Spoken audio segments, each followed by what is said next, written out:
এক ব্যস্ত ফুটপাত, লোকজনে ভরা, চারপাশে যানবাহনের শব্দ, অফিস ফেরত মানুষের তাড়া। কিন্তু এই কোলাহলের মাঝেই হঠাৎ থমকে দাঁড়ায় অনেকের পা, কারণ এখানে প্রতিদিন দুপুরবেলায় ফুটে ওঠে মানবতার এক নিঃশব্দ রান্নাঘর। বল যখন আছে সতক্ষণ আল্লাহর কাছে আমি কর্ম করে খাবো, আল্লাহর ইবাদত কইরা। ৭০ বছর বয়সী এক বৃদ্ধ, নাম রবিউল ইসলাম। পাশে তার স্ত্রী পারভিনা খাতুন। তারা বিক্রি করেন খিচুড়ি, রুটি, আর দাম মাত্র ৩০ টাকা। আমরা তো ভর্তা ভাত বেশি খিচুড়ি দিয়া ৩০ টাকা, রুটি 10 টাকা পিস, ডাল ভাজি আছে, গুড় আছে, ডিম 20 টাকা। কিন্তু এখানকার নিয়মটা একটু আলাদা। টাকা না থাকলেও কেউ না খেয়ে ফিরে যান না। টাকা না থাকলে বাবা আমার নাকি দোয়া করলে। রবিউল ইসলাম বলেন, আমি 2 বার স্ট্রোকে আক্রান্ত হয়েছি, স্ত্রীও অসুস্থ, একটি কিডনি নষ্ট। আমার কিডনিটা নষ্ট।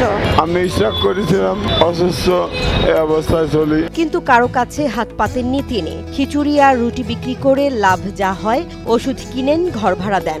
থাকে না যদি ভালো হয়, ওই 15-2000 টাকা বেশি, এরপর আল্লাহ যা দেয় ওইটা বাচ্চাদের নিয়ে খাওয়া দাওয়া করি। প্লেটের খিচুড়িতে শুধু ভাত নয়, থাকে আলুর ভর্তা, শুটকি আর পেঁয়াজের ভর্তা, সবজি আর ভালোবাসা, আর পানি তো ফ্রি, সেই সাথে সম্মান অমূল্য। খিচুড়ির সাথে শুটকি ভর্তা আছে, মরিচ ভর্তা আছে, আলু ভর্তা আছে। মায়াবতী এই বৃদ্ধা বললেন, অনেকে টাকা না দিয়েই খেয়ে যান, কিছুই বলেন না তিনি। প্রতিদিনের খাবারে যেন কেউ না খেয়ে ফেরে, সেই চেষ্টাই করেন তিনি।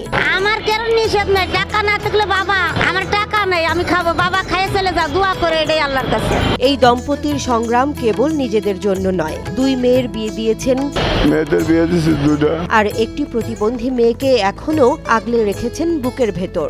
কানে কম শুনে ওষুধের জোরে বাঁচে আছে। হাফিজ নামে একজন শ্রমজীবী মানুষ বললেন, প্রতিদিন খেতে আসেন এই মানবতার হেসেলে। বলেন, 30 টাকায় এত কিছু ভাবাই যায় না। এখানে শুধু খিদে মেটে না, তৃপ্তিও মেলে। খাই এখানে ভালো খাই, সমস্যা নাই, খাবার ভালো। শুধু হাফিজই নয়, আরো একজন বলেন, এখনকার দিনে 30 টাকায় তো কিছুই হয় না, কিন্তু এখানকার খাবার খেয়ে শরীরটাও ভালো থাকে।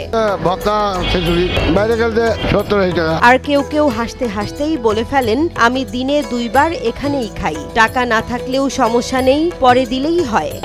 বাকি চাইলেও দেয়, আবার যদি কই যে পরে এসে দিব দেয়, পরায় মার্চ হয় আমি খাই। এটা কি কেবলই খাবার বিক্রি?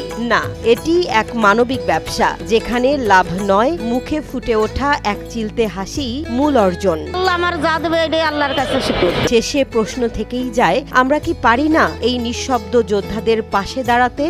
রাজধানীর মতিঝিল মেট্রো রেল সংলগ্ন ফুটপাত সেই জায়গা, যেখানে প্রতি দুপুরে মানবতার গন্ধ ছড়িয়ে পড়ে খিচুড়ির ভাপে।